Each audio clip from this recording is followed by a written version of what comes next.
Amém. Aplauda Jesus bem forte. Diga aí pro seu irmão que está do seu lado: o Senhor é bom, e a sua bondade dura para sempre. Amém. Vocês estão felizes? Glória a Deus.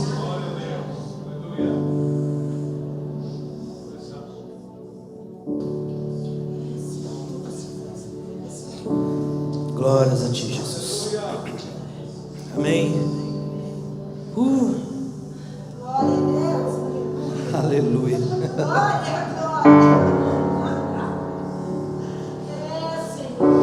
Amém.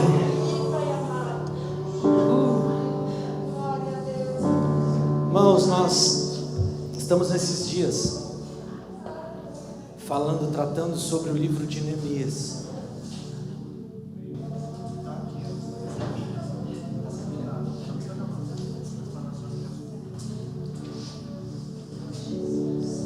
Amém. O Senhor tem falado conosco que esses são os dias de Neemias. Amém.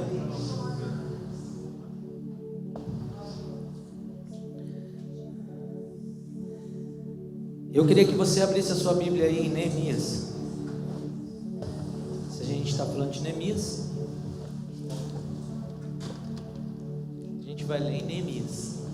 Esperar os irmãos ali beber uma água.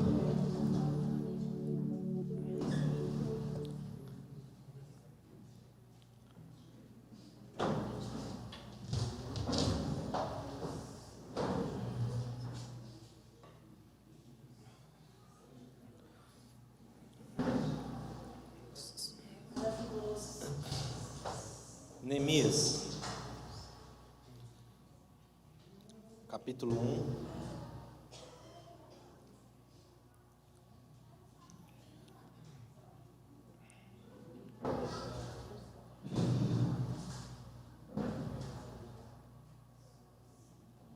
Começando no versículo 1, amém? Todos acharam aí? Amém.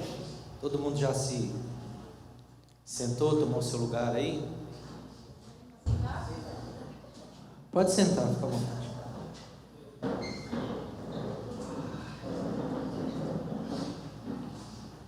Deixa a sua Bíblia aí, Neemias 1 aberta. Nós vamos dar uma mergulhada aqui. A gente já leu o capítulo 1 semana passada, amém? Então a gente vai recapitular algumas coisas aqui. Nós estávamos falando que nesse tempo, né, lembra? Esse é um tempo de Neemias, amém? Amém, irmãos? Diga, é um tempo de Neemias.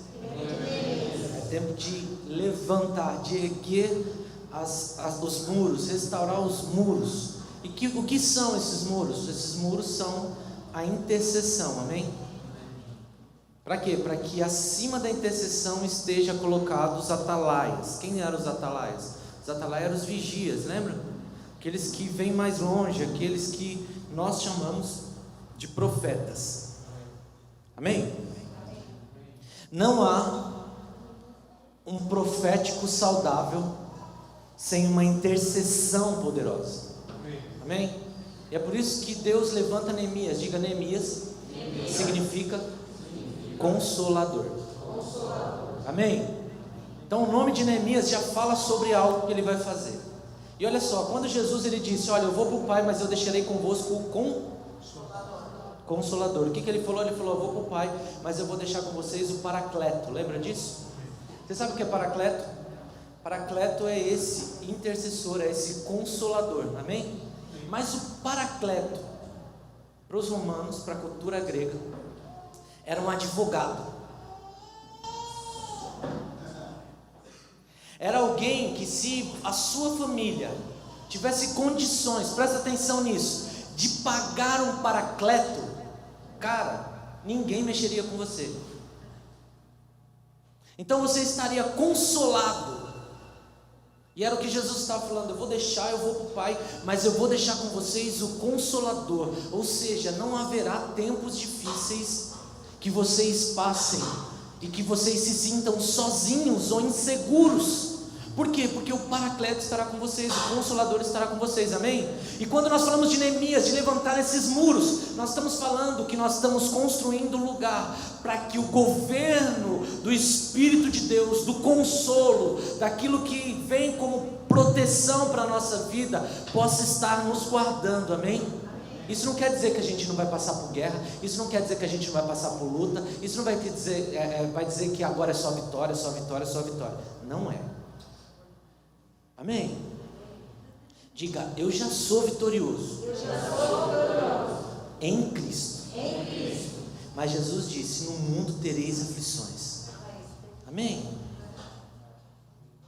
Mas eu não vou temer, por quê? Porque Cristo já venceu. Se Ele venceu, Ele nos faz vencedor, irmãos.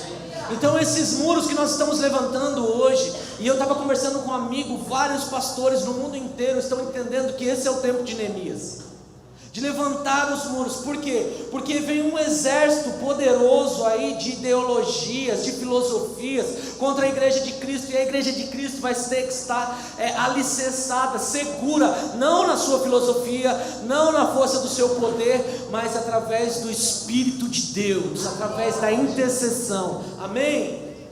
Amém, irmão? Glória a Deus. Aleluia. Vocês estão comigo? Amém. E para dar uma repassada rápida, a vocação, vocês lembram que vocês anotaram? Trouxeram os caderninhos, vão anotar hoje também? Nós falamos, a vocação nasce de duas maneiras, amém? Lembra? Ou por algo interno gerado pelo Espírito, amém? O Espírito coloca algo dentro de você, ou por uma necessidade externa. Então eu sempre falo o seguinte: se você não quiser trabalho, não pergunte para alguém, você está bem? Porque se ela falar, não, eu não estou bem, você vai ter trabalho. Por quê? Porque surgiu em você uma vocação. Ah, mas eu não sei, eu nunca lidei com isso. Deixa eu te falar, se você ouviu, como nós falamos aqui semana passada, e você sentiu queimar no seu coração isso, entenda, o Senhor já vai providenciar todo o recurso. Amém? Porque não é sobre você, é sobre Ele. Amém? E aí, com isso, ou com algo interno, ou por uma necessidade externa. E depois nós começamos a falar sobre os atributos de um intercessor, amém? Lembra disso? Que a intenção de Deus é nos levantar, não como um grupo de intercessão, mas como uma igreja intercessora. E o intercessor é aquele que se coloca antes. Então assim, quando eu estou aqui intercedendo pela Rose, eu me coloco ante a Rose, para que nenhuma coisa atinja a Rose, amém? Vocês estão comigo? Amém.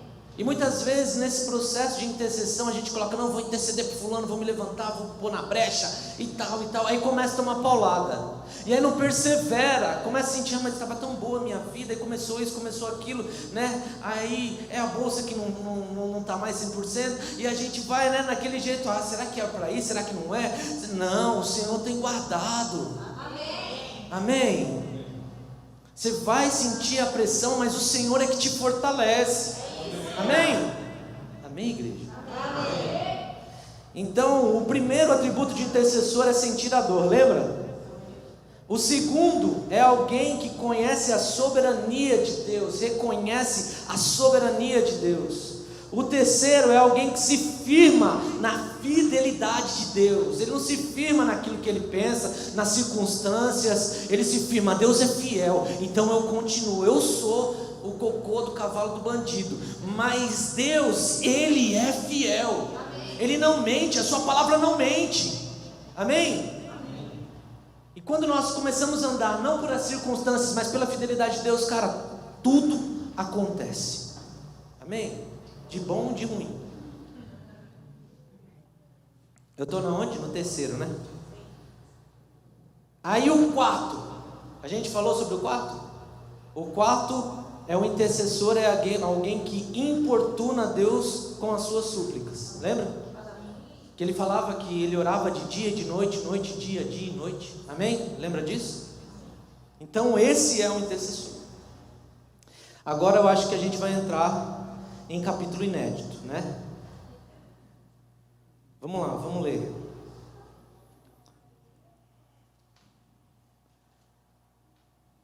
Neemias 1, 5, parte B.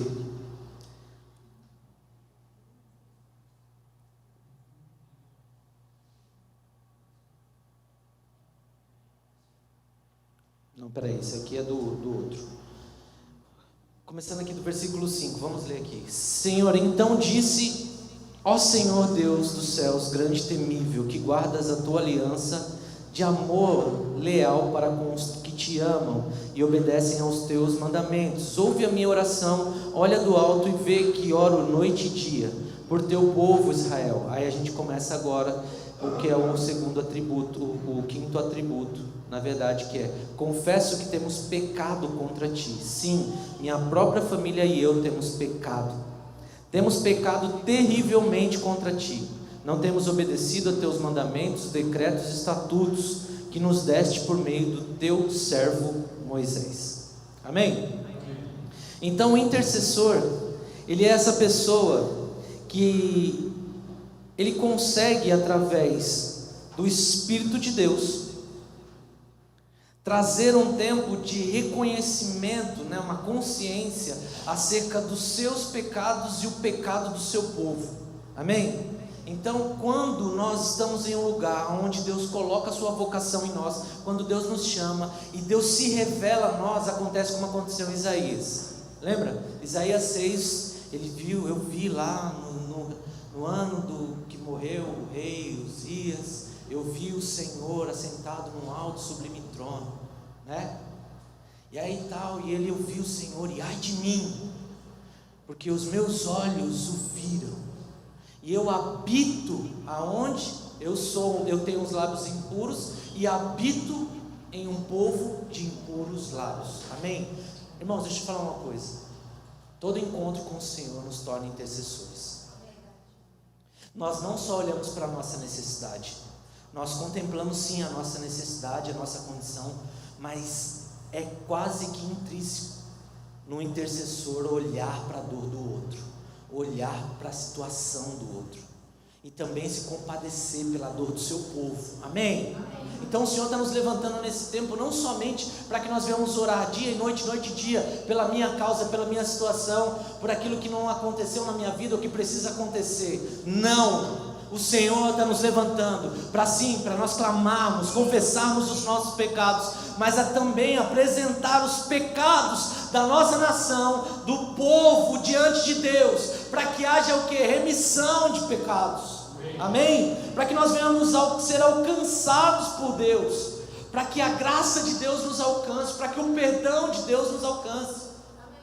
Porque não tem como, irmãos, tudo parte do princípio da humilhação. Amém? Porque assim, se o povo que se chama pelo meu nome se humilhar e orar e então perdoarei os seus pecados e amém, irmãos? Vocês estão comigo? Aqui é um clamor de conversão que o Senhor está falando, de confissão de pecados e de conversão, não somente para os ímpios. Amém, igreja? Aqui é um clamor de conversão para os crentes. Assim como em 2 Crônicas 7 está clamando, se o povo que se chama pelo meu nome se humilhar. Sabe o que acontece? Nós confundimos essa questão com se alguém me humilhar, E aí a gente faz até música. Olha, bonito. Quem me viu na prova e não me ajudou, quando me vê no palco, vai se arrepender. Amém, irmãos? Então as pessoas elas estão talvez com a sua mente, com o seu coração presas a uma realidade assim, de humilhação externa. E sabe o que nós fazemos muitas vezes? Nós pedimos ao Senhor: Senhor, me gera humildade. Quantos aqui já oraram assim? Me torna humilde, Senhor.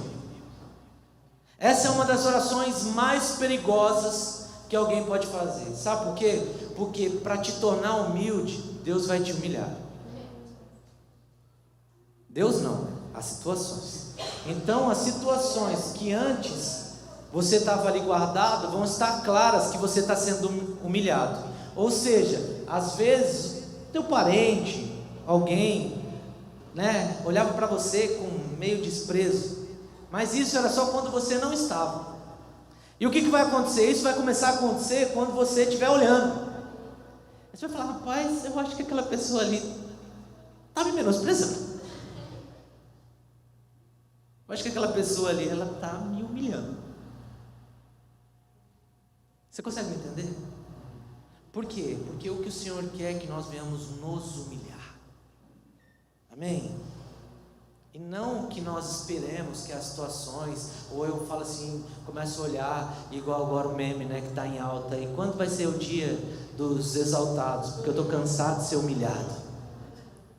Não, meu querido. O que nós precisamos é entender que tudo parte desse lugar de reconhecer que eu sou pecador. Paulo, por mais que teve o encontro que teve, ele falou: de todos eu sou o maior pecador. Sabe o que isso significa? Reconhecer quem ele era. Por quê? Porque hoje muitos de nós estamos em um patamar de igreja aonde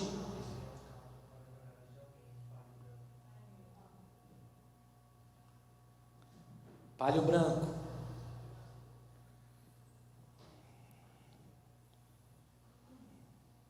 onde eu estava?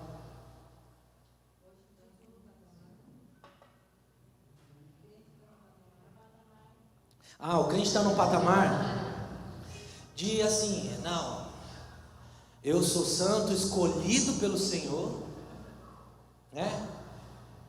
E Deus vai humilhar os meus inimigos. Deus vai acabar com todo mundo. Por quê? Porque eu sou muito santo. O Senhor me escolheu, né? Tem gente que quando vai pregar muda até a voz, prega normal, fala normal, tem até a voz fina quando fala, mas quando vai pregar muda imposta, né? Por quê? Porque sobre o nosso coração uma altivez que acha, o que sei lá que o diabo faz, talvez nós acharmos que nós somos ou estamos, ou a posição de reafirmar que nós somos maiores ou melhores, nos assegura alguma coisa, sendo que Paulo fala: a quem muito perdoado, muito ama. E é por isso que nós temos uma igreja hoje sem amor, uma igreja que não consegue atrair os perdidos, mas que afasta dia após dia as pessoas. Por quê? Porque ela se coloca em um lugar extremo de santidade que repele. As pessoas não conseguem se sentir abraçadas. Deixa eu te falar uma coisa, crente, não é você que converte ninguém. Quem converte, quem convence é o Espírito de Deus. Você ama e Deus converte. É Ele que convence, nem que converte. Porque quem nos converte é nós mesmos. Porque se você, muitas vezes, cabeçudo, cabeção, sabe da sua condição pecaminosa, mas não muda, quem dirá aquele que não sabe, aquele que não tem acesso ao Espírito de Deus? Mas Neemias, nessa hora, fala: Senhor, nós pecamos contra Ti. E deixa eu te falar uma coisa, não adianta vir diante de Deus e falar: eu confesso os meus pecados, a multidão dos meus pecados. Por quê? Porque pecado tem nome. E Neemias, nessa hora, ele faz o quê? Ele coloca diante de Deus os pecados que ele cometeu. Ele não simplesmente fala: perdoa os nossos pecados, não. Ele vai falando: olha, nós aqui, nós confessamos os nossos pecados diante de você. E qual eram os pecados? Nós somos um povo corrupto, nós fomos omissos à palavra de Deus, e nós somos desobedientes. Amém? Irmãos, não adianta a gente fazer paralelos.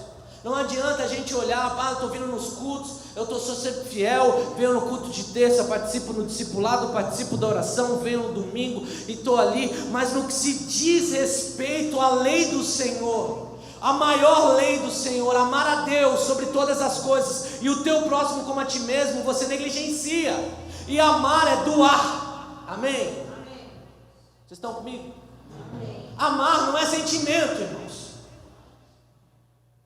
O amor grego é movido de sentir.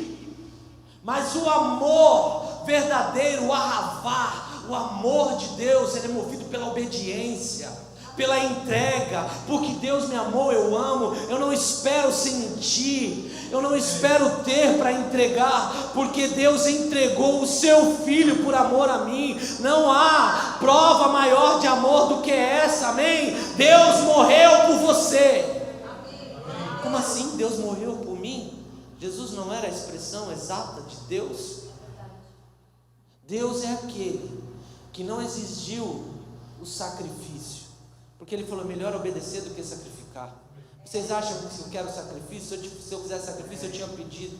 O que eu quero é misericórdia. Eu me entrego como sacrifício para um povo ingrato, para um povo que não merece. Olha para a sua vida hoje, olha para tudo que Deus fez no decorrer da sua vida, olha de onde Deus te tirou, olha os recursos, olha as bênçãos, olha os dons, olha os talentos, olha tudo que Deus fez, e fala: você está sendo fiel, você tem honrado a Deus com tudo aquilo que Deus te entregou? Você tem honrado a Deus? Você tem ou não? Mas Deus te amou, mesmo sabendo que você hoje guardaria no bolso, de que você esconderia o seu talento, aquilo que Deus te confiou para que fosse multiplicado. Mesmo assim Ele te amou, sabendo que você blasfemaria, mesmo que você viraria as costas, que você o xingaria, que você com as suas atitudes se tornaria um cristão ateu. Sabe o que é isso? É uma pessoa que vem à igreja, mas vive como se Deus não existisse, que acha que Deus só está com os olhos sobre a igreja e na igreja. Não, os olhos do Senhor estão sobre toda a terra, sobre todo lugar. Amém. Aleluia. E isso é que leva Neemias a essa condição de confessar os seus pecados e da sua nação. Amém, irmãos? Amém. É humilhação diante de Deus, é trazer de fato essa realidade de quê? De que eu preciso reconhecer. Amém? E a gente vê que isso é real até pela oratória dele, não é? Que ele fala assim: eu confesso os pecados que nós, os israelitas, temos cometido contra ti. Sim, eu e meu povo. Aprende uma coisa: quando for uma coisa ruim, nunca fale: o Tiago e eu demos mancada, o Alexandre e eu pisamos na bola. Por quê? Porque você coloca o outro como se ele fosse o causador, ou aquele que te levou a induzir. Mas assim como Neemias, nós temos que colocar: eu e o meu povo pecamos contra ti. Agora, quando for uma coisa boa, aprenda o seguinte: você fala assim: a Mila e eu, a Rose e eu fizemos isso acontecer. Isso é bom, entendeu? Isso é um recurso de oratória que ajuda a gente. Vocês estão comigo? Amém, irmãos? Glória a Deus. Utilidade pública, e que vai mostrando também que você está no lugar de verdade quando se humilha.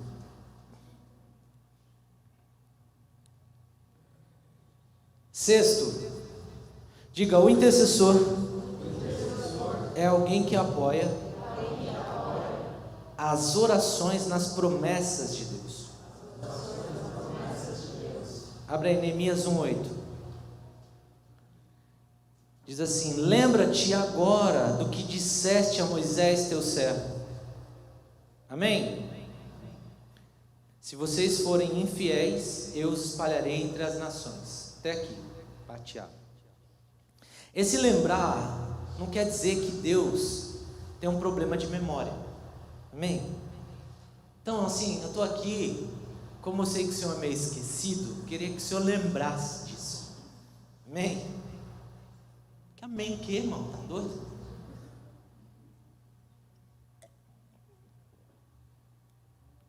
Deus não tem amnésia, Deus não se esquece.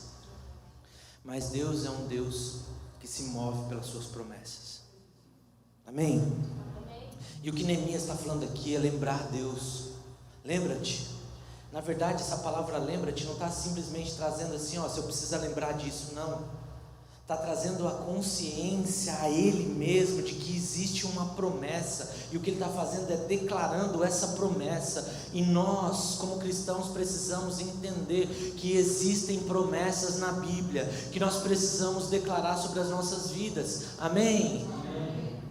Que nós precisamos orar com base nas promessas de Deus, orar com o fundamento das promessas, e não simplesmente de coisas que nós achamos, eu vou orar isso, vou orar aquilo. Não, irmãos, amém?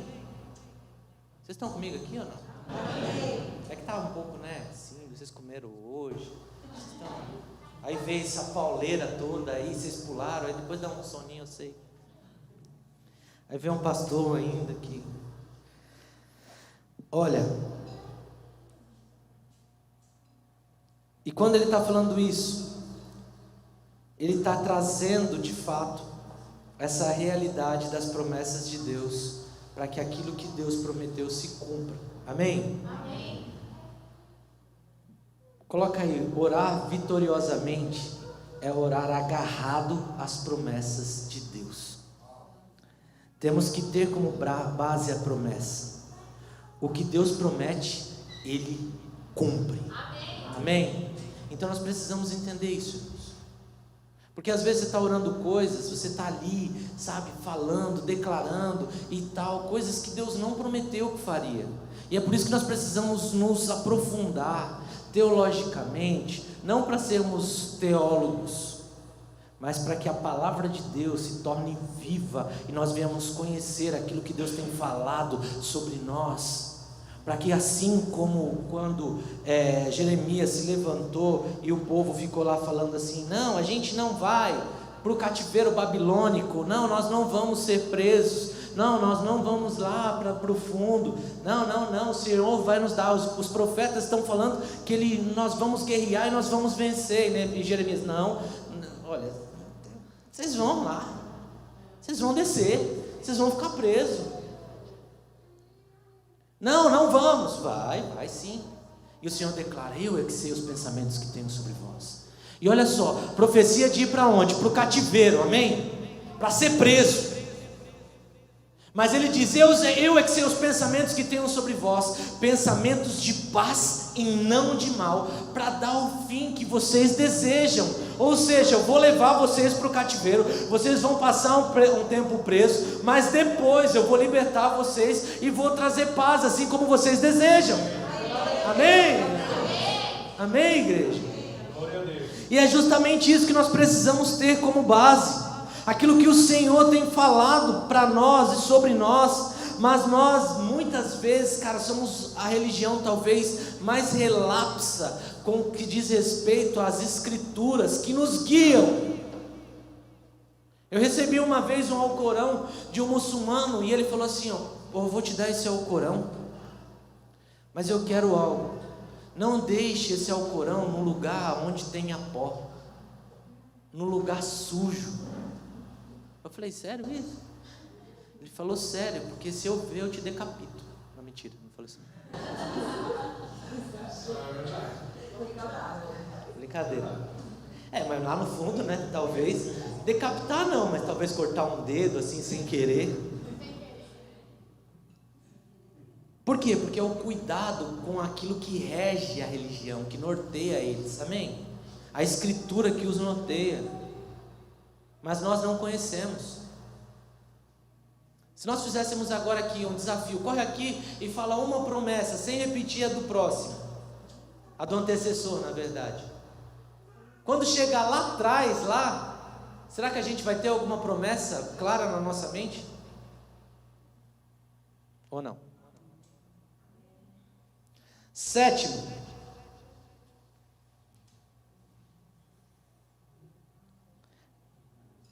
ponto. O intercessor entende que a disciplina vem sobre aqueles que desobedecem. Vixe, agora vai ficar ruim.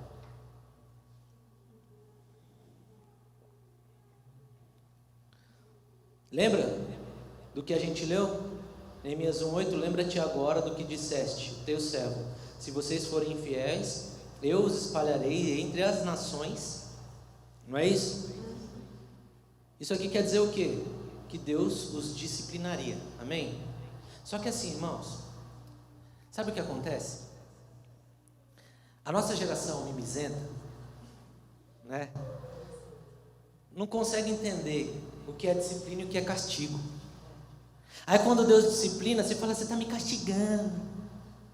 Não, é disciplina. Só disciplina quem ama. Deixa eu te falar uma coisa, quem deixa correr a vida frouxa, quem deixa correr os filhos frouxos, não ama os filhos.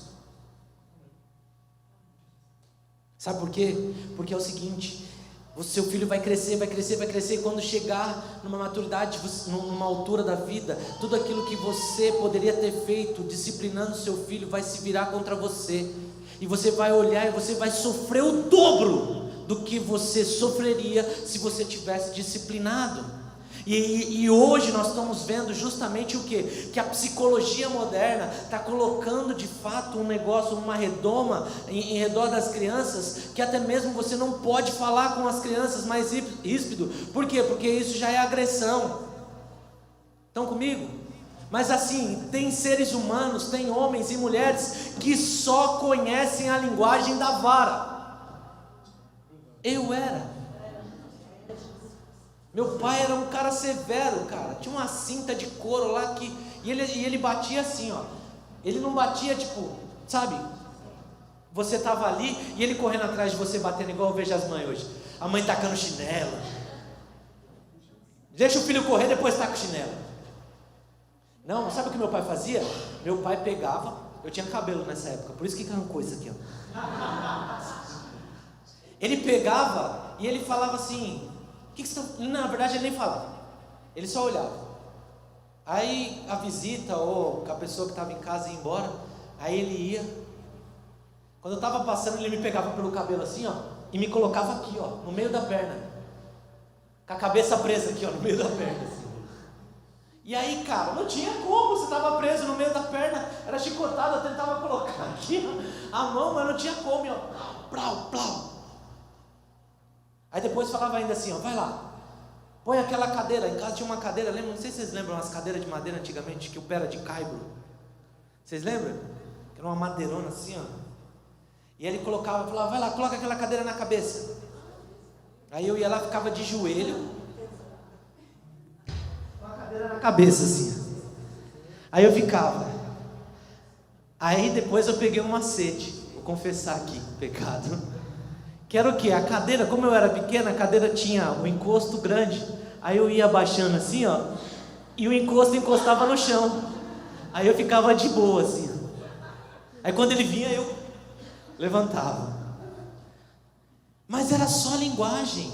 Passou isso, irmão, eu já estava aprontando de novo. Eu ficava bom uma semana. Meu pai falou, meu Deus, eu estou cansado, estou com os braços cansados de te bater. Será que você nunca vai... E olha que eu apanhei nem um terço que meus irmãos apanharam. Por quê? Irmãos, deixa eu te falar uma coisa. Meu pai me batia porque ele me odiava. Meu pai me batia porque era a única forma de trazer a minha consciência acerca do meu erro. Vocês estão comigo? Ele não sabia, ele não tinha outra linguagem, ele não sabia falar, ele não sabia. E infelizmente era essa linguagem que eu entendia. Mas a disciplina de Deus, ou seja, aquilo que Deus faz para te disciplinar é para te atrair novamente, é para te trazer para perto. A Bíblia fala que Deus disciplina os filhos que Ele ama. Amém? Mas para quê? Para te castigar. Não é castigo. Deus não está te castigando. Coloca isso na sua cabeça. Deus está disciplinando você, para que aquilo crie marcas e você não volte a ser esse filho rebelde. Por quê? Porque Ele sabe que a distância dEle vai criar problemas, vai gerar em você consequências talvez irreversíveis. Eu conheci um cara na oficina um tempo atrás, e ele estava falando sobre um filho de um amigo, e ele é cristão, e ele sempre falava, né, para o filho, para esse menino, pregava e tal, E o pai também estava começando a ir para a igreja e falava para ele: filho e tal, vai para a igreja. E ele: não sei o que e tal. E assim, eu não quero falar sobre a prática, amém? Não estou falando aqui, porque agora tudo, né, é homofobia. Maurício de Souza foi lá para colocou um negócio, homofobia. Então tudo é homofobia. Então daqui a pouco eu vou pegar lá na internet e vão me coisar. Cancela, já não tem ninguém mesmo seguindo, pode cancelar. Irmãos, o que acontece? Ele chegou e foi falando e tal, né, chamando, com amor, nunca discriminou e tal. E aí um dia, ele contou que esse menino chegou para ele e tal, e falou: cara, deixa eu te falar uma coisa, eu preciso confessar algo e tal para vocês, eu deveria ir para a igreja. Aí ele falou: mas como assim? Ele falou: eu deveria ter ouvido vocês. Mas por quê? Ele falou: porque esses dias eu fiz um exame de sangue e eu sou soro positivo. Descobri que estou com HIV. Aí ele falou: cara, mas como assim? Ele falou: eu não sei também, eu nunca me relacionei com ninguém, mas eu fui numa balada e eu acho que alguém me carimbou. Sabe o que é isso, né? Às vezes tem pessoas que têm um HIV, vai para a balada só para contaminar as pessoas. Entende? Vocês conseguem me entender? E aí ele falou e tal, ele falou: cara, não, mas calma, não é assim, não é um castigo de Deus, e trouxe o amor de Deus, e esse menino se constrangeu e tal, e trouxe o coração, e começou a orar juntos, eles foram orando, e ele entendeu, foi abraçado por Deus, nesse processo todo, e continua, porque hoje tem como viver, né, sem que a doença se manifeste. Mas o que acontece? Aquele momento de desobediência levou ele a uma consequência, não é castigo de Deus, irmãos. Deus castigou, e ele deixou frisado isso. Não é um castigo de Deus, você está vindo falar comigo como se Deus tivesse te castigado. Não, cara, isso é consequência da sua vida, não tem nada a ver. Talvez se você estivesse na igreja, talvez você não teria pegado, porque, né, a gente não sabe. Amém? Mas o que nós precisamos entender é justamente que Deus está querendo nos levar, irmãos, a esse lugar de consciência, de que Deus está trazendo para nós a consciência da disciplina. Amém? 8. O intercessor compreende que o arrependimento sempre resulta em restauração. E aí ele continua declarando a palavra no verso 9, né? Lembra-te, Senhor, que daquilo que tu disse ao teu servo Moisés: se nós formos infiéis, o Senhor nos espalharia pela terra.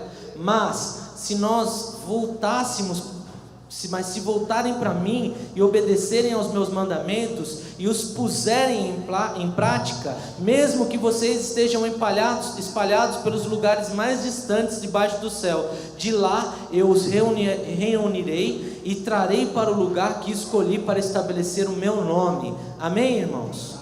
Só que aqui em algumas versões está falando assim: se vocês voltarem, mas outras é se vocês se converterem. E eu quero voltar um pouquinho ao que nós falamos um pouco antes. Aqui não está falando, irmãos, para ímpios, está falando para aqueles que são filhos de Deus. Ele continua dizendo o seguinte: se vocês ouvirem os meus mandamentos. Quantos aqui ouvem os mandamentos de Deus? Se vocês ouvirem os meus mandamentos, amém? E obedecerem e puserem em prática, então eu farei. Mas o que acontece? Às vezes nós achamos que vir à igreja e ouvir os mandamentos é suficiente. Não é suficiente. Amém? Nós temos que obedecer. O que Deus tem falado com você? O que o Espírito Santo tem falado ao seu coração? Obedeça, irmãos, porque isso vai frutificar. E pôr em prática. Toda lei, todo mandamento de Deus, a gente acabou de falar, se resume em quantos? Em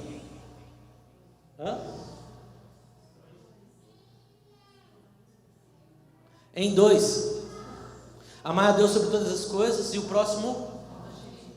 Não. Jesus disse em João: um novo mandamento vos dou: amai a Deus sobre todas as coisas, e o próximo como eu te amei. Deu um upgrade no mandamento. Amém? Então nós precisamos entender que esse é o mandamento de Deus. E não existe, de fato, amor sem entrega. Não existe amor sem se doar. Amém? Não existe. Às vezes nós estamos achando assim que o amor tem que ser algo reativo. Não, o amor é ativo, o amor é entrega. E às vezes, como eu sempre falo aqui no culto, cansei de falar isso, nós entendemos o seguinte: eu tenho pouco amor, eu amo pouco, eu fui amado pouquinho, eu fui rejeitado, não sei amar. Isso é porque você ainda não teve a consciência de quem te amou. Isso é porque você ainda não teve a consciência e ainda não conseguiu sentir o amor de Deus por você, que entrega. Porque às vezes, irmãos, a gente está aí na vida e a gente vai falando assim: não, eu te amo. Fala para a esposa: eu te amo. Mas na primeira dificuldade que a gente tem relacional, fala para mim, a primeira vontade que dá é de pôr para andar. Fala, vai. E a gente não consegue trazer a realidade do doar. Porque não é amar no nosso padrão. Porque nós precisamos amar as nossas esposas como Cristo amou a igreja e se entregou por ela. Amém? Às vezes a gente só vê esse lado: não, a mulher tem que ser submissa, a mulher tem que ser submissa, a mulher tem que ser submissa. Mas para que a mulher possa ser submissa, o homem tem que ter uma missão. E essa submissão não é, eu nunca sei falar essa palavra, subserviência, é isso? Falei certo? Falei, hein? Na primeira. Não é subserviência, ou seja, é você ser servo do seu marido. Não tem nada a ver com isso. Tem a ver de ser auxiliadora, de estar ali ajudando, porque Deus não fez uma escrava capaz, Deus fez uma auxiliadora capaz. E Deus tirou a mulher da costela, não tirou do pé. Machista. Tirou do lado para que ela fosse tua auxiliadora, para que vocês juntos conseguissem cumprir o propósito de Deus. Amém? Mas a minha mulher é difícil. Ela é difícil porque ainda não foi constrangida com um amor verdadeiro. Porque o seu amor é um amor condicional, é um amor que está ali trazendo o quê? Uma realidade condicionada. Então eu entrego, mas não vi resposta. Me dá aqui o meu amor, você não merece. Não, Cristo amou, e como eu falei, amou você sendo quem você é. Olha no espelho agora. Olha no espelho da sua alma e se vê. Vê se você é digno do amor de Deus, da morte de Jesus. E é com esse amor que nós devemos amar as nossas esposas. Amém? Mas por que isso tem a ver com Neemias? Não existe igreja cercada sem família abençoada. Não existe intercessão eficaz com um cara que levanta as mãos no culto da igreja, mas em casa bate na mulher.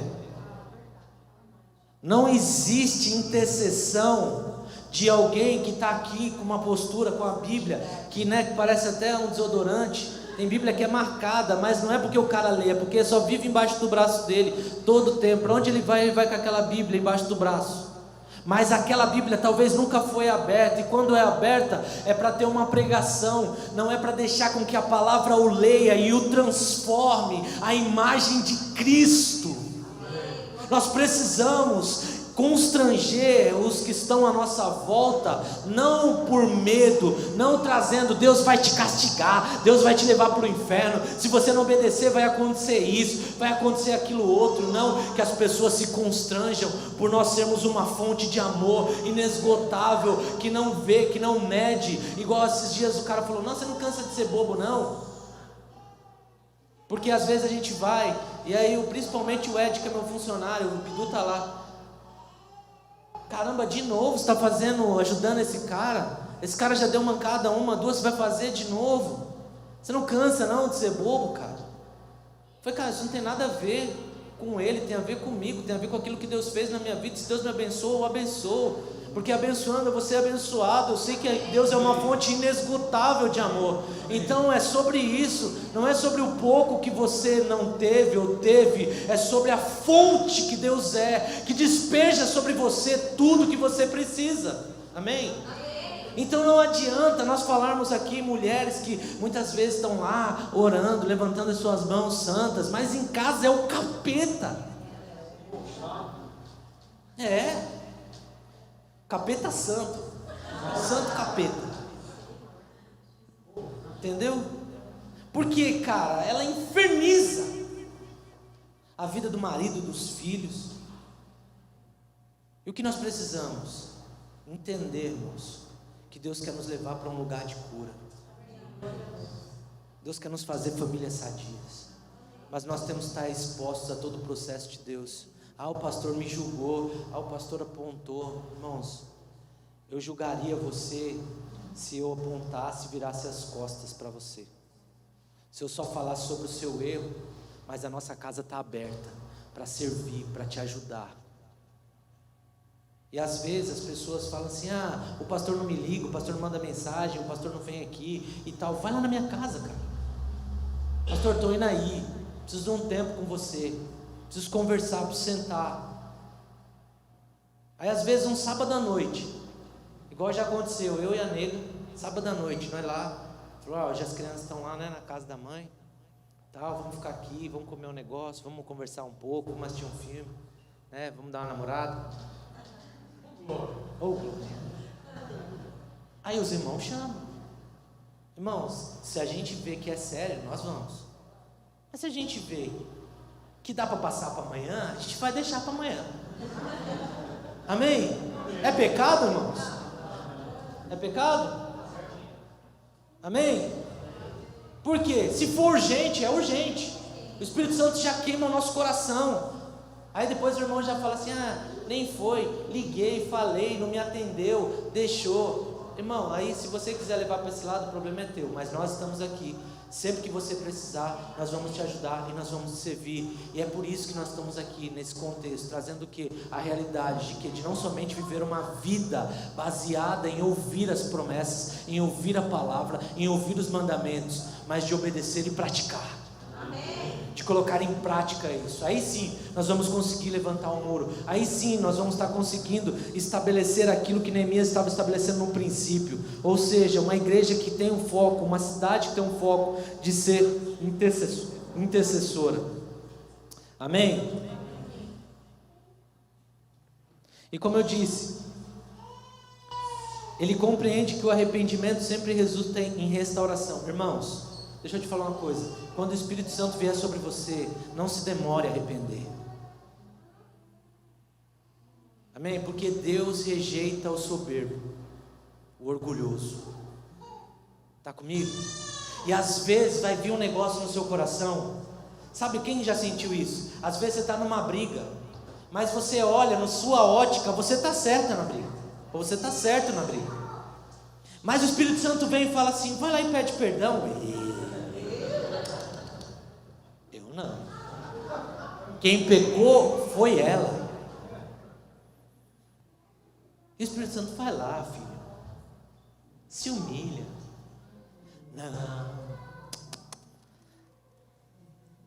Não vou. Por quê? Porque não entende que o arrependimento vai gerar restauração. E é o que eu falo: quem é ruim de arrependimento é bom de argumento. Difícil coisa é você falar com alguém que não tem consciência de pecado. Nos primeiros anos do nosso casamento, assim, era bem difícil, porque a Shelda veio da casa das 7 mulheres e tal, né? Aquela coisa, as mulheres, né? Firme. E eu, caçula, banana. Um dia ela me deu uma camisa de banana, eu falei: o que é isso aqui? É uma homenagem? Até esses dias eu preguei com ela. Até hoje não rasgou.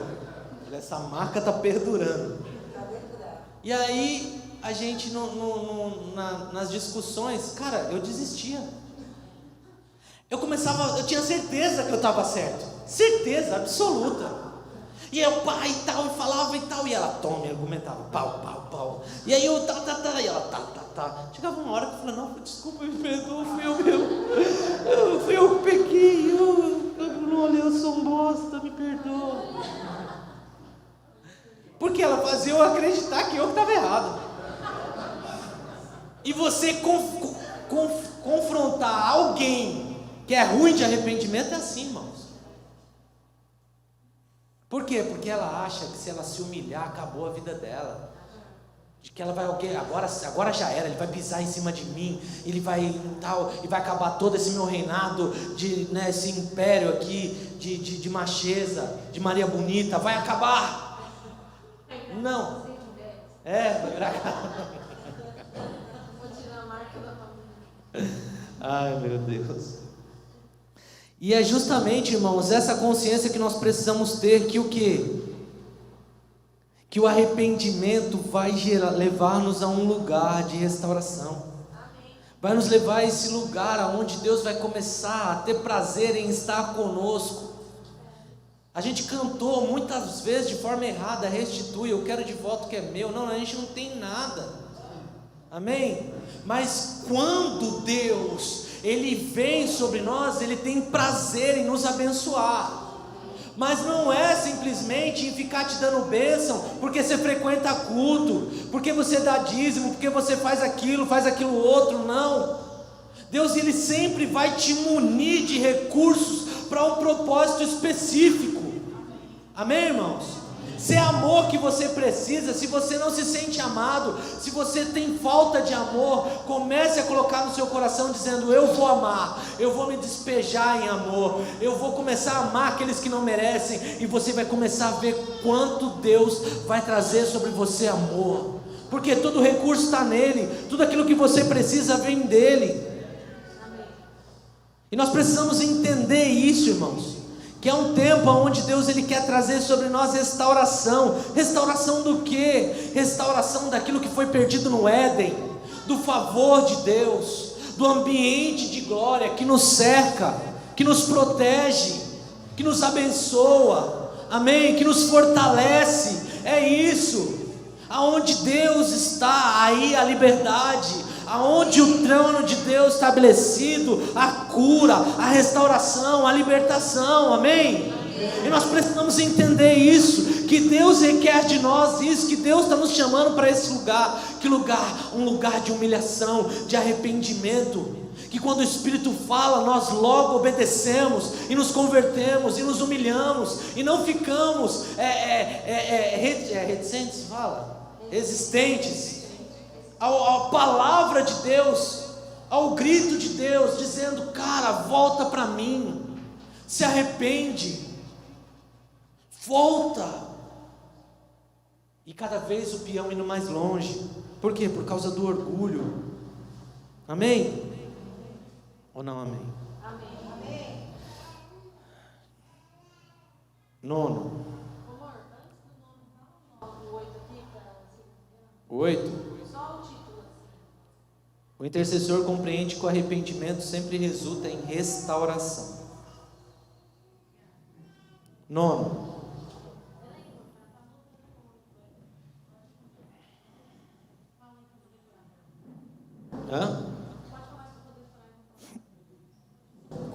Compreende que o arrependimento sempre resulta em restauração. 9. O intercessor é alguém que associa devoção e ação. O intercessor é alguém que associa devoção e ação. Amém? Neemias 1, versículo 11, diz assim: o Senhor, ó Senhor, por favor, ouve a oração deste teu servo, ouve a oração deste teus servos, que te agradam em te honrar. Peço que me concedas êxito hoje, e que o rei me seja favorável nesse tempo. E eu era copeiro do rei. Amém? Olha só, Neemias orou, Neemias lamentou, clamou, jejuou durante dias. Amém? Só que é o seguinte, Neemias agora precisava agir. Ele precisava ir diante do rei e receber o favor do rei. Amém? Capítulo 2, versículo 1. Diz assim: no mês de Nissan, no 20º ano do reinado do rei Artaxerxes, eu estava servindo vinho ao rei. Nunca eu tinha estado triste em sua presença. E o rei me perguntou: por que está com o rosto tão triste? Você não parece doente? Deve estar profundamente angustiado. Fiquei com muito medo, mas respondi: que o rei viva para sempre. Como meu rosto não parecia triste, a cidade onde estão sepultados meus antepassados está em ruínas, e suas portas foram destruídas pelo fogo. O que você deseja que eu faça? Perguntou o rei. Depois de orar ao rei dos céus, respondi: se lhe parecer bem, e se o rei for favorável a mim, seu servo, peço que me envie ajudar para reconstruir a cidade onde meus antepassados estão sepultados. Amém? Olha só, Neemias já tinha orado, Neemias já tinha jejuado, Neemias já tinha clamado. Agora Neemias precisava estar diante do rei. Muitas vezes, irmãos, nós precisamos entender que o intercessor é esse que vai ter que ter a consciência da devoção a Deus, do jejum, da oração, do clamor, mas que também vai ter que agir. Amém? Mas esse agir não é pautado na sua sabedoria, é pautado aonde? No favor de Deus. Neemias, quando ele chega diante do rei, ele entristece. Estrategicamente ele chega triste diante do rei. Por quê? Porque aquela era a oportunidade de tirar do rei aquilo que ele precisava. Amém? Irmãos, deixa eu falar uma coisa, colocar um paninho de fundo aqui rápido. Aqui Neemias, ele está há 440 anos mais ou menos antes de Cristo. Antes dele tinha levantado Esdras para reconstruir o templo. Quando ele se levantou para reconstruir o templo, veio os samaritanos, que era uma mistura, era um povo híbrido, era metade hebreu, metade judeu, metade moabita, metade amonita, e eles se juntaram, e eles formaram um povo. Amém? E esse povo chegou diante do rei e falou assim: deixa eu te falar uma coisa, tá vendo esses judeus que estão subindo? Eles estão tramando contra ti. E aí o rei falou assim: então bloqueia, para, não é mais para construir o templo, não quero mais que vocês subam a Jerusalém e reconstruam o templo. E embargou a obra judicialmente, politicamente, foi embargada a obra. Quando Neemias está diante do rei, agora, ele não pode falar: eu vou ter que voltar, por quê? Porque Jerusalém foi destruída. Não, ele sabia que o rei Artaxerxes, eu esqueci o lugar dele, ele tinha no coração dele um apreço aos antepassados, e ele falou: a casa de meus pais foi destruída, a cidade do meu pai está em ruínas, como eu não estaria triste? Só que ele sabe que ele não pode, assim como Esdras, subir sem recurso, sem um documento, sem algo que possa trazer para ele uma segurança de reconstruir os muros. Eram 140 anos de ruína. Diga, 140 anos de ruína. Cara, sabe o que é isso? Não, você não sabe, eu falei isso semana passada. Você não tem noção do que é 140 anos de entulho. Mas Neemias, depois de ter orado, de ter buscado, de estar ali diante do rei, ele entristece, e o rei olha para ele: por que você está triste? Você sempre foi um cara alto astral, um cara alegre, um cara feliz, e por que você está triste? Ele usa da sabedoria que vem de Deus no momento em que ele se rende e fala: olha, a casa de meus pais foi destruída. E ele continua dizendo assim: mas o que você quer que eu te faça? E ele fala o seguinte: porque está com o rosto profundamente angustiado, fiquei com muito medo, mas respondi: que o rei viva para sempre. Honrou o rei. E depois ele disse assim: com meu rosto não parecia triste, a cidade onde estão sepultados meus antepassados está em ruínas, e suas portas foram destruídas pelo fogo.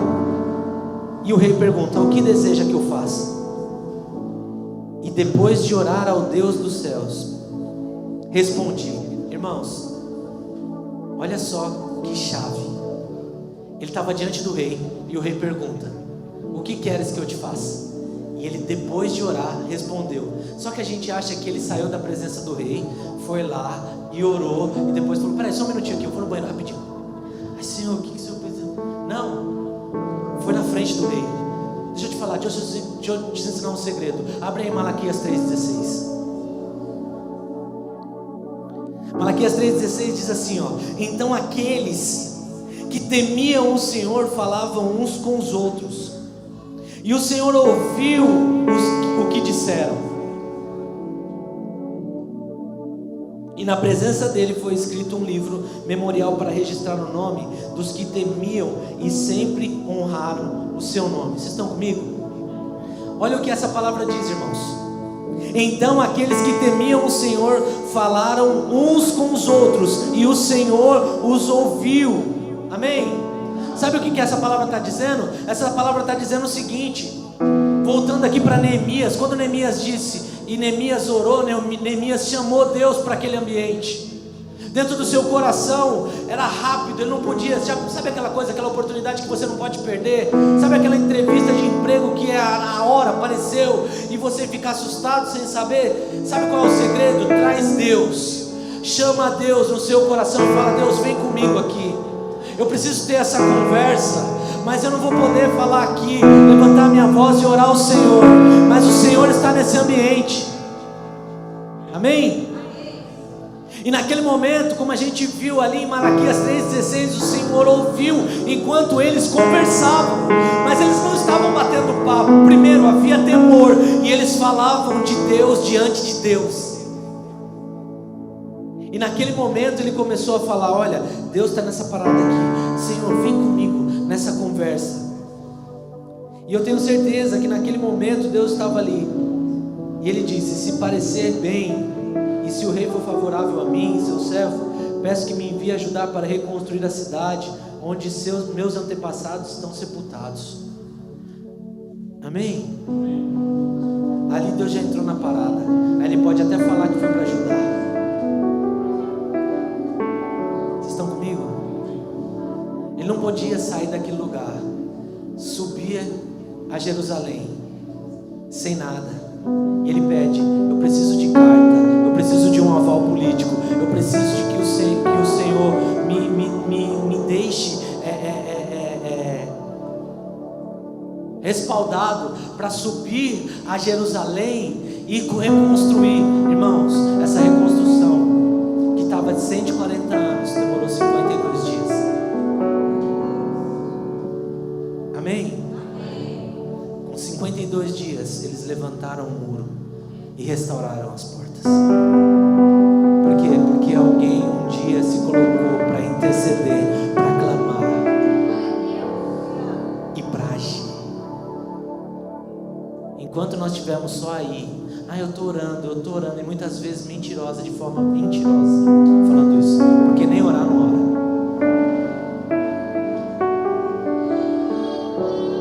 Espírito lá dentro que fala assim: você está orando, mas mentira, não está orando coisa nenhuma. Não passa tempo sendo intencional na oração, gastando tempo declarando as promessas de Deus incansavelmente, como nós falamos, diante de Deus, dia e noite, noite e dia, até que isso aconteça. Eu não vou me cansar, eu vou orar e eu vou declarar o teu reino, a tua verdade, a tua justiça. Aquilo que o Senhor precisa ser feito vai acontecer. É dia e noite, noite e dia. No primeiro sinal de que deu errado, a gente para, a gente não persevera, e muito menos a gente age. Amém? Naquele momento que ele fala: eu tive medo, ele teve medo porque era a única oportunidade que ele teria. Amém? Só que hoje você está diante do Rei dos Seis, do Senhor dos Senhores, e o seu cetro está estendido para você, e o favor de Deus te alcança. Amém? Se com a tua boca confessares e não duvidar no teu coração, aquilo que tu falar, declarar, será feito.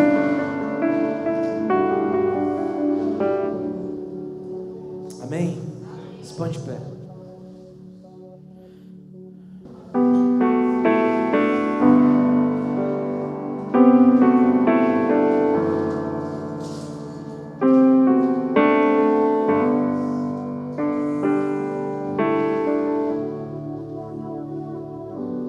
Senhor, nós estamos diante do Senhor, Deus dos céus, poderoso, aquele que em suas mãos está todo o poder. E hoje nós queremos, Jesus, clamar ao teu favor sobre nós, sobre a igreja, sobre os nossos irmãos. Pai, nos dá armas, nos dá madeira, nos dá recurso, nos dá pessoas, para que nós possamos levantar esses muros, Jesus. Mas nós não queremos levantar o muro da Reino em nós. Nós queremos, Pai, auxiliar na reconstrução do muro da cidade Taboão da Serra. Levanta outros, Pai, que estão com o coração queimando também, para que possam estar conosco, Senhor, nessa empreitada, para que possam estar conosco, Pai, caminhando, que são aqueles que vão clamar diante do Senhor dia e noite, noite e dia, incansavelmente, até que o Senhor venha, até que a sua presença se manifeste, até que o seu reino seja estabelecido, até que as tuas verdades, Pai, comecem a encontrar lugar, Deus, não nesse mundo que nós já sabemos que já nos jaz no maligno, mas nos corações, atraindo, transformando vidas. Levanta-nos, Pai, como aqueles que vão trazer sobre o Senhor, não somente, Pai, as petições, as queixas, mas os pecados do povo, para que haja um tempo de remissão na nossa nação, para que haja um tempo de restauração na nossa casa, na nossa família. E se nós pecamos, nós hoje nos arrependemos. Irmãos, eu quero que você nesse tempo agora comece a um tempo de arrependimento. Peça para que o Espírito Santo traga agora para você à tona os seus pecados, aquilo que você cometeu ou tem cometido, mas que não tem tido força para se arrepender. Comece a clamar agora, comece a confessar esses pecados agora. Pai, nós declaramos agora, Pai, que o Teu Espírito Santo, que nos convence agora do pecado, do juízo e da justiça, venha sobre nós agora, Pai, e nos convença agora, Senhor, acerca daquilo que nós precisamos abandonar. Talvez, Pai, nós por nós mesmos não consigamos, mas assim como Davi orou, o Senhor me sonda e me conhece, então vê se há em mim algum caminho mau, revela o meu coração, vai no fundo e traz para fora aquilo que está escondido, aquilo que está como normal na minha vida. Pai, eu não quero mais viver uma vida distante do Senhor, eu não quero mais viver uma vida de mesmice, eu não quero mais viver uma vida, Pai, onde os ciclos se repetem. Não, eu quero viver em novidade de vida, e para isso eu preciso quebrar as algemas, as correntes que me prendem. Eu preciso romper com o meu passado, com os meus pecados, com aquilo que está oculto, Senhor, que o Senhor conhece. Eu quero me arrepender. Eu quero me arrepender, eu quero me arrepender, eu quero me arrepender.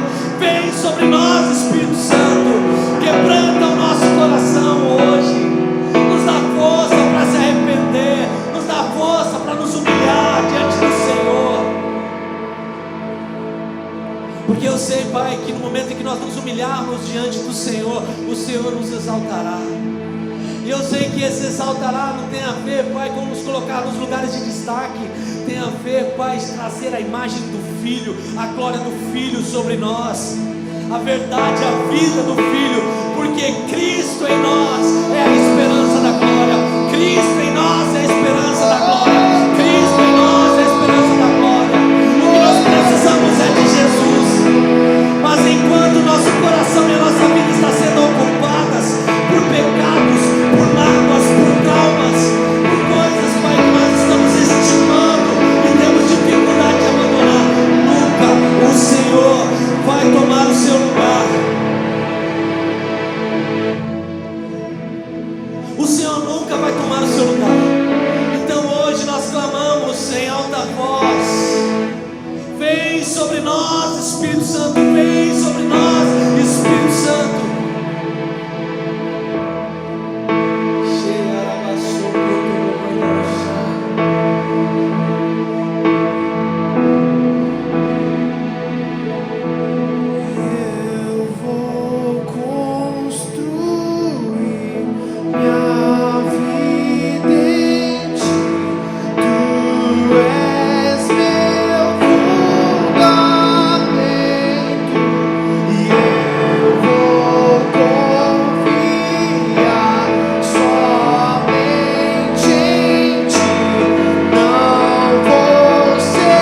queremos, Pai, ter como base de toda a construção que nós estamos fazendo aqui Cristo.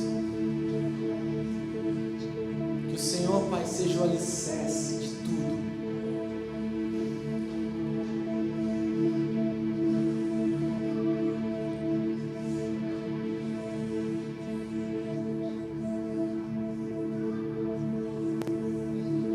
Revela-nos o teu favor, Jesus, assim como foi com Josué,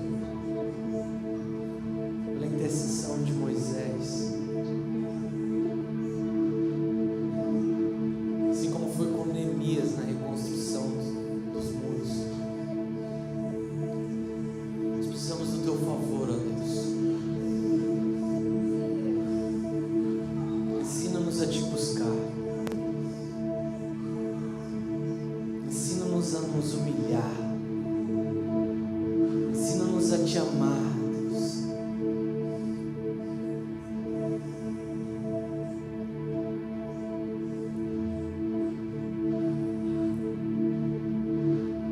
Quebranta o nosso coração.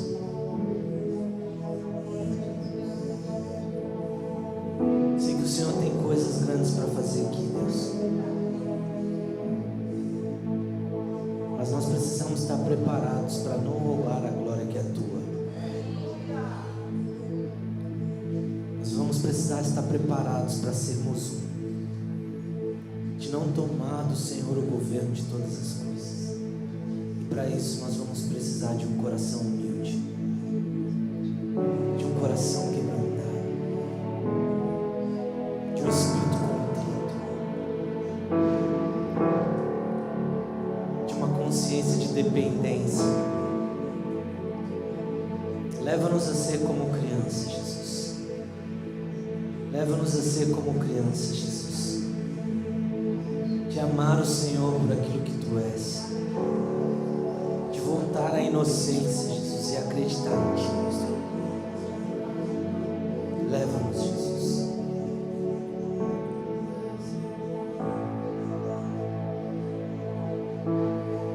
Cristo em mim, Cristo em mim, Cristo em mim, a esperança da glória. Tudo és em mim.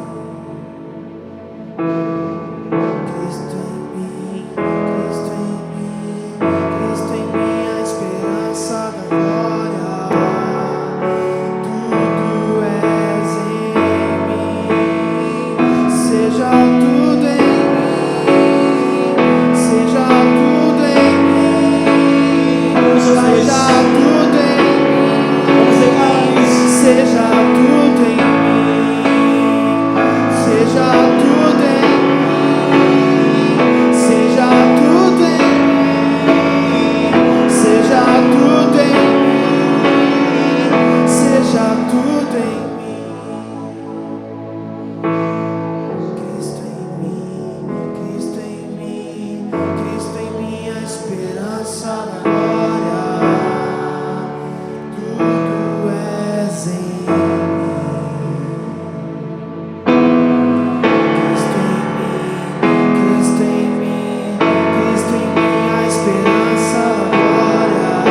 lugar de inocência, ao primeiro amor, ao amor das primeiras obras. O Senhor nos cure, nos restaure, nos purifique, nos capacite, nos levante. Amém. Você que trouxe a sua oferta, segura aí na sua mão.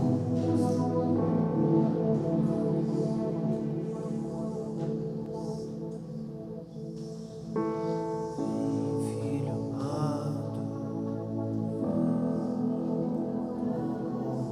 Jesus, nós queremos apresentar diante do Senhor essas sementes, Senhor.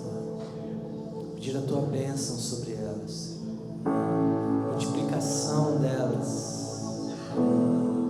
que elas possam, Pai, dar o seu fruto devido, 30, 60, 100 por um, de acordo com o propósito pelo qual elas foram enviadas.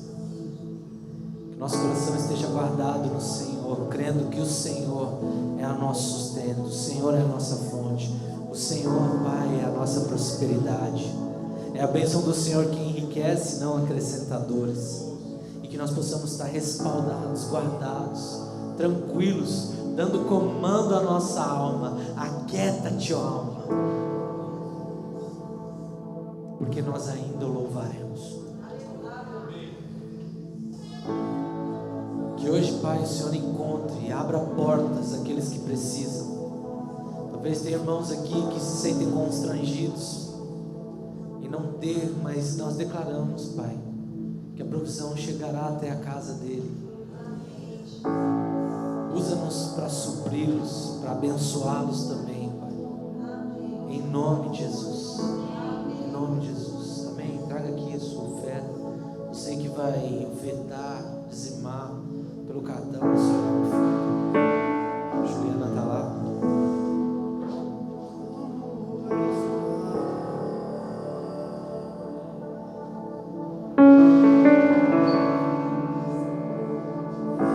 filho amado, vem como está.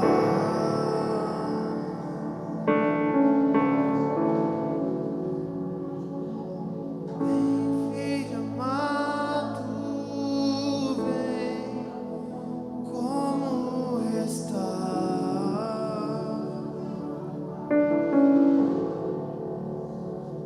Se tiver alguém aqui essa noite que quer ofertar a sua vida, entregar a sua vida a Jesus, ou quer reconciliar de novo com o Senhor, levanta sua mão, vem aqui na frente, para que nós possamos orar por você. Talvez você hoje pensou, não tenho recurso, não tenho dinheiro, mas eu quero entregar a minha vida hoje para Ele. Quero me reconciliar com Ele. Quero firmar um compromisso novamente de ser fiel com Ele.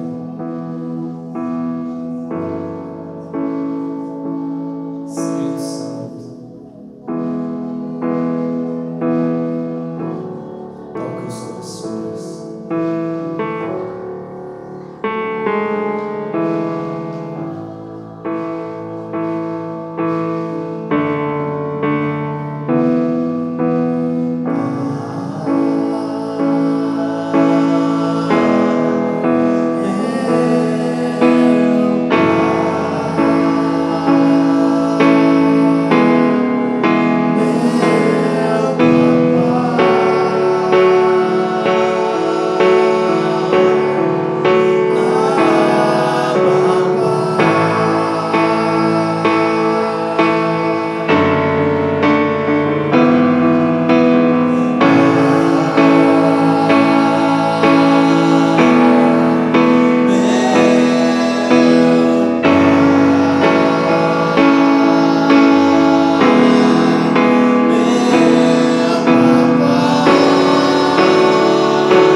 Amém. Glória a Deus, glória a Deus. Obrigado, Senhor, por esse culto. Obrigado pela sua presença que foi real nesse lugar. Mas nós não queremos, Pai, só sentir o Senhor aqui. Nós desejamos que o Senhor faça uma habitação, uma morada em nosso ser. Que o Senhor, Pai, continue conosco, nos acompanhando, e que essa presença venha perseguir a nós, e que nós estejamos, Pai, cheios dessa presença nos nossos trabalhos, na nossa casa, nos nossos afazeres diários, na escola, aonde quer, que nós venhamos ser tomados pela Tua glória, que nós venhamos ser tomados pela Sua presença, pela alegria da salvação. Obrigado, Jesus. Hoje, Pai, nós estamos comemorando mais de 500 anos de reforma. Mas hoje eu queria, Pai, ser audacioso. Sei que a reforma foi importante, de que o Senhor trouxe basilares, pilares, Jesus, sobre nós, restaurou novamente o acesso à Sua palavra, trouxe para nós os fundamentos da fé, das Escrituras. Mas nós queremos, Pai, uma restauração, de que nós possamos ser levados, Pai, ao início de tudo. Nós possamos ter a nossa vida, o nosso caráter cristão, não só reformado, mas restaurado.